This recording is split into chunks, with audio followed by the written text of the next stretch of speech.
I was at first as outraged as everybody else by the Pope's opening remarks as soon as he landed in Edinburgh, blaming atheists for the atrocities of Hitler and the others of the 20th century.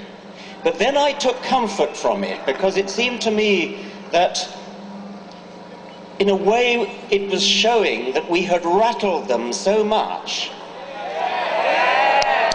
that he was forced to the ignominious expedient of attacking us so as to divert attention from the real crimes that had been committed in the name of the Catholic Church. I can just imagine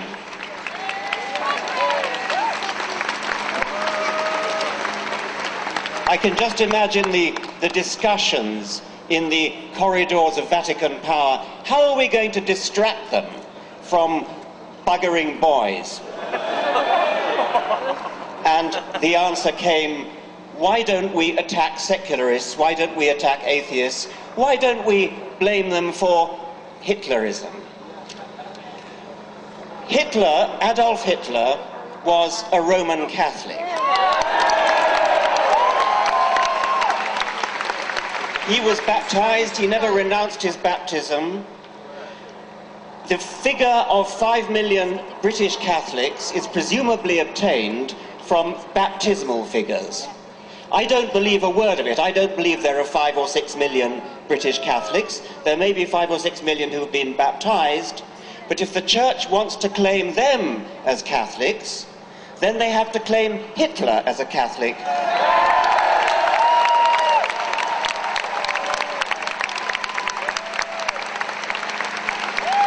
At very least, Hitler believed in a personified providence. He often spoke of it, and it was presumably the same providence that was invoked by the Cardinal Archbishop of Munich in 1939, when Hitler escaped assassination and the Cardinal ordered a special Te Deum in Munich Cathedral, quote, to thank divine providence in the name of the Archdiocese for the Führer's fortunate escape. I'm going to read a speech made in Munich, the heart of Catholic Bavaria, in 1922, and I leave you to guess whose speech it is. My feeling as a Christian points me to my Lord and Saviour as a fighter. It points me to the man who once in loneliness, surrounded by a few followers, recognized these Jews for what they were and summoned men to fight against them, and who, God's truth, was greatest not as a sufferer, but as a fighter. In boundless love as a Christian and as a man, I read through the passage which tells how the Lord at last rose in his might and seized the scourge to drive out of the temple the brood of vipers and adders. How terrific was his fight against the Jewish poison. Today, after 2,000 years, with deepest emotion, I recognize more profoundly than ever before the fact that it was for this that he had to shed his blood upon the cross. That was one of numerous speeches by Adolf Hitler, passages in Mein Kampf, where Adolf Hitler invoked his own Roman Catholic Christianity. No wonder he received such warm support from within the Catholic hierarchy of Germany.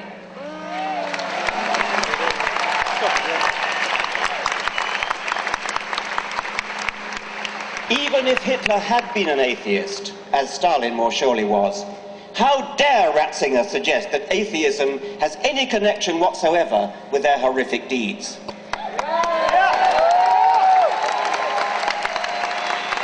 Any more than Hitler's and Stalin's non-belief in leprechauns or unicorns, any more than their sporting a moustache along with Franco and Saddam Hussein.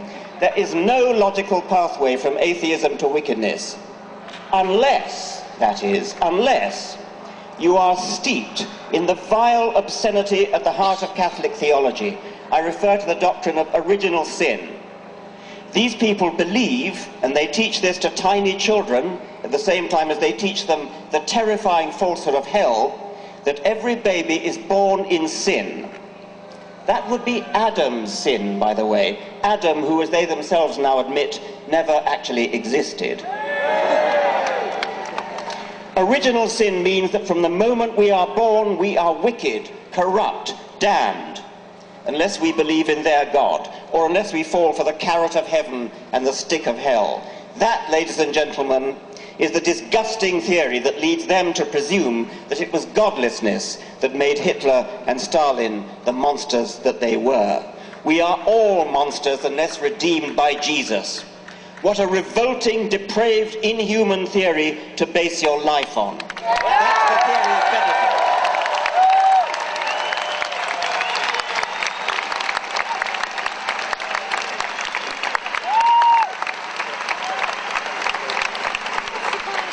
Joseph Ratzinger is an enemy of humanity. He's an enemy of children whose bodies he's allowed to be raped and whose minds he is encouraged to be infected with guilt. It's embarrassingly clear that the Church is less concerned with saving child bodies from rapists than with saving priestly souls from hell, and most concerned with saving the long-term reputation of the Church itself. He's an enemy of gay people, bestowing on them the sort of bigotry that his church used to reserve for Jews before 1962. He's an enemy of women, barring them from the priesthood, as though a penis were an essential tool for pastoral duties.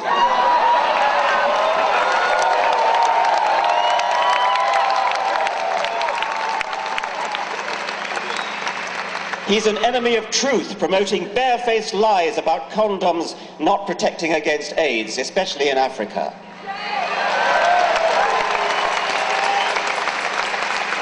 He's an enemy of the poorest people on the planet, condemning them to inflated families that they cannot feed, and so keeping them in the bondage of perpetual poverty. A poverty which sits ill beside the obscene wealth of the Vatican. He's an enemy of science, obstructing vital stem cell research on grounds not of true morality, but of pre-scientific superstition.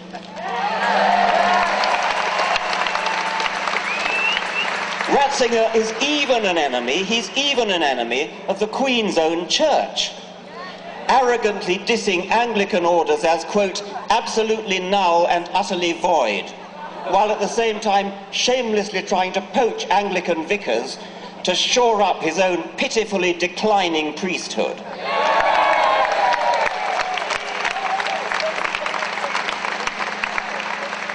Finally, perhaps of most personal concern to me, Ratzinger is an enemy of education.